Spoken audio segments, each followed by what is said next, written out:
Bienvenue dans le journal de l'intelligence économique, l'émission consacrée aux coulisses de la mondialisation. Qui va donc stopper l'arme d'espionnage massif de la NSA ? Il y a 2 ans, Edward Snowden lâche une bombe. Il révèle que le mythe d'Orwell est une réalité et que Big Brother est américain.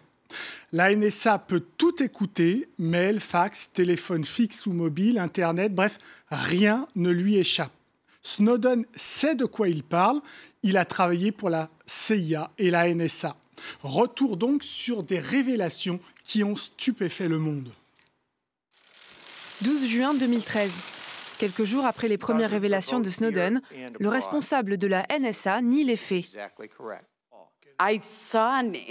J'ai vu l'interview dans laquelle M. Snowden assure que grâce à son poste à la NSA, il pouvait avoir virtuellement accès à tous les appels américains ou les emails.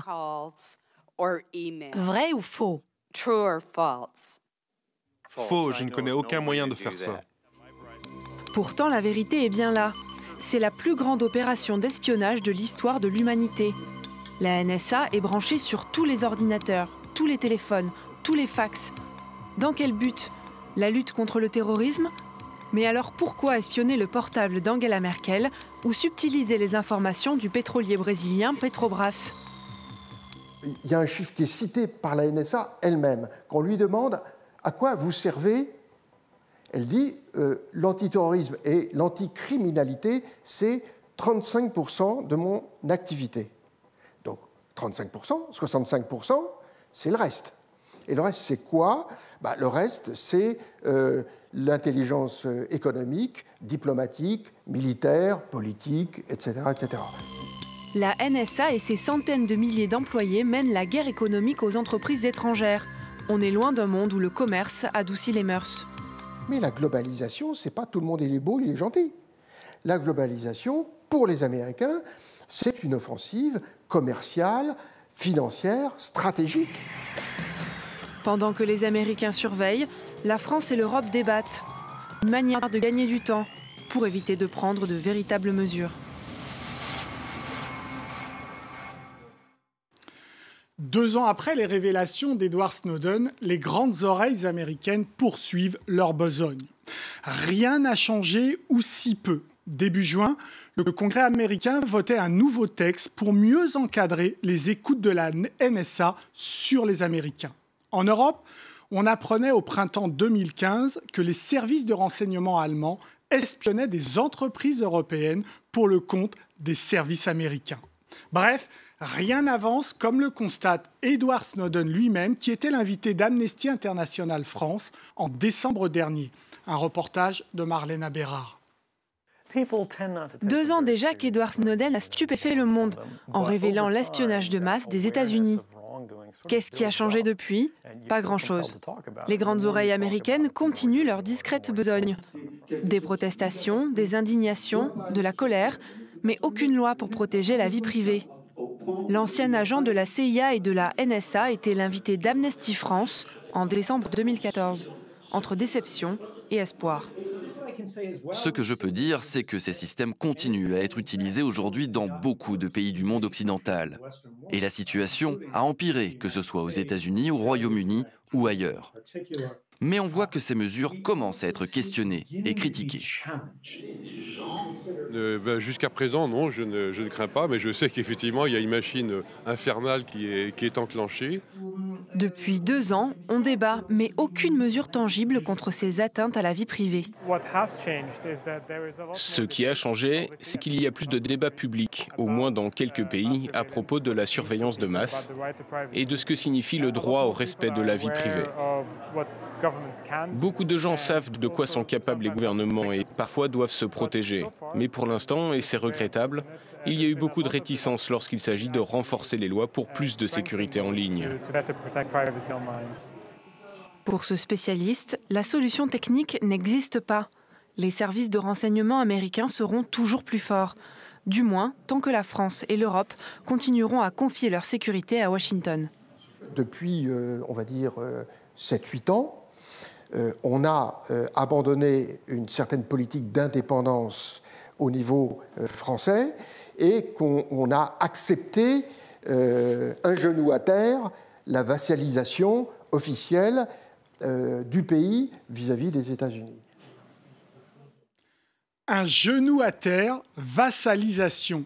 Les mots sont forts pour décrire l'impuissance de l'Europe. Aux États-Unis, pourtant, la société civile n'a pas baissé les bras. Elle se bat pour faire condamner les pratiques de la NSA.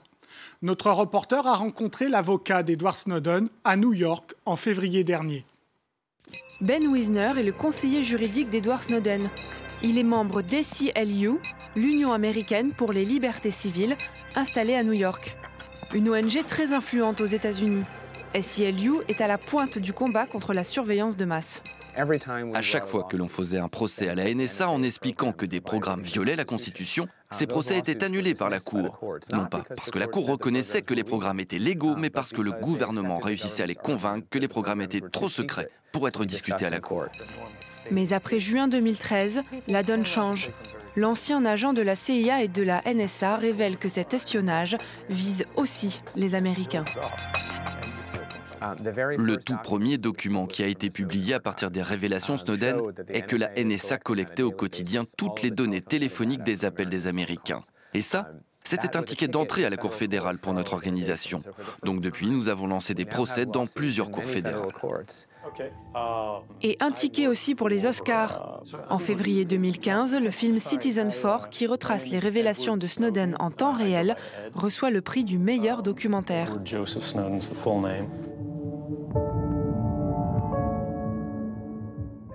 Je pense que le public qui a vu ce film est maintenant conscient des risques à long terme que les programmes de surveillance de masse peuvent entraîner dans les sociétés libres.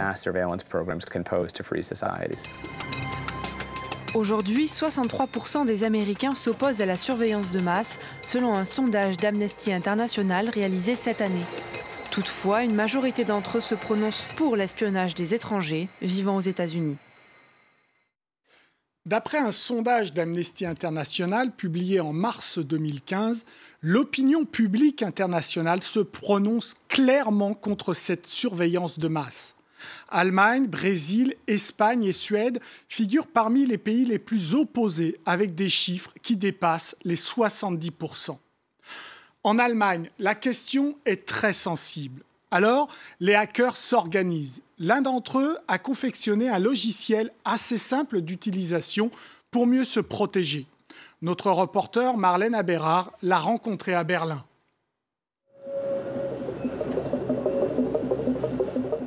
Detect, c'est lui. Claudio est le concepteur de ce logiciel qui permet de se protéger des grandes oreilles américaines. Nous sommes à Berlin, dans les locaux du Chaos Computer Club, l'une des plus anciennes communautés de hackers. Ce que fait Detect, c'est essayer de chercher des traces de logiciels espions dans la mémoire de l'ordinateur. Des traces que l'ordinateur ne pourrait pas détecter lui-même.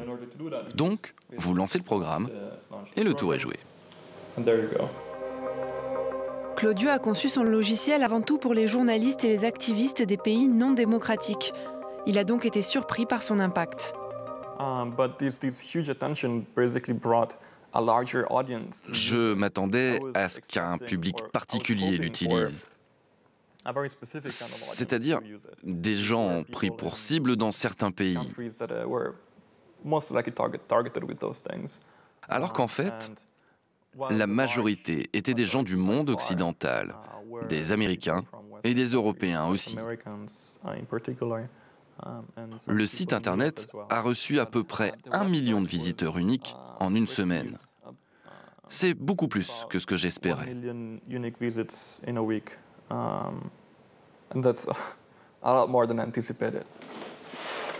Claudio est d'origine italienne, mais il vit à Berlin depuis presque 2 ans. Ce n'est pas un hasard si Detect a vu le jour ici, en Allemagne. Après les révélations de Snowden, tout le pays s'est senti visé. De la chancelière Angela Merkel, dont le smartphone était sur écoute, jusqu'aux entrepreneurs. Forcément, l'aéronautique, il y a une grande compétition entre les USA et l'Europe, entre Boeing et Airbus. Forcément, le domaine militaire. Forcément, le domaine pharmaceutique chimique, comme c'est aussi des marchés porteurs. 2 ans après les fracassantes déclarations de Snowden, qu'est-ce qui a changé? La classe politique allemande, dans la perception, s'est écrasée, à tous les sens du terme. Il n'y a pas eu ni un vrai débat, ni un vrai éclairage, jusqu'à ce que cette affaire autour du portable de notre chancelière éclate, jusqu'à ce qu'elle soit concernée de manière personnelle. Le monde économique, qu'est-ce que vous voulez qu'il fasse? Est-ce qu'il peut interdire à un service de renseignement de faire son travail? L'ONG Digital Gesellschaft a décidé de réagir. Elle pousse à une réponse européenne. Je pense que l'Union européenne est un acteur clé pour mettre fin à la surveillance de masse. L'Europe est la seule institution qui pèse dans les négociations face aux États-Unis. Et je ne pense pas qu'un seul pays puisse avoir ce poids. Les espoirs se concentrent donc sur Bruxelles. Pour le moment, la réaction de l'UE se limite à un rapport du Parlement européen. Ce rapport du Parlement européen de février 2014 regrette la confiance rompue entre l'Europe et les États-Unis. Plus intéressant, les auteurs de ce rapport se demandent si les Américains n'en profitent pas pour mener des opérations d'espionnage politique et économique contre les intérêts européens. Autre rapport important, celui du Conseil de l'Europe, daté de janvier 2015. Son rédacteur remet en cause, lui aussi, les raisons avancées par les Américains pour mettre le monde sur écoute. Ça n'a pas aidé à combattre le terrorisme. Ils ne nous ont toujours pas prouvé que ça a aidé à arrêter les bonnes personnes. La seule chose qui se soit passée, c'est qu'ils ont été mis à mal, parce qu'ils surveillaient trop de gens en même temps. Donc, dans une certaine mesure, le rapport dit oui, vous pouvez faire des écoutes, oui, vous pouvez le faire en secret, oui, vous pouvez surveiller un groupe un peu plus nombreux que juste un seul suspect parce que vous cherchez des terroristes ou je ne sais quoi. Mais vous ne le faites pas sur une population entière. D'abord parce que c'est trop envahissant et surtout parce que c'est inefficace. Inefficace. Alors pourquoi poursuivre la mission de Big Brothers? Dossier à suivre donc. Voilà, l'émission est terminée. Merci de l'avoir suivi. Au revoir.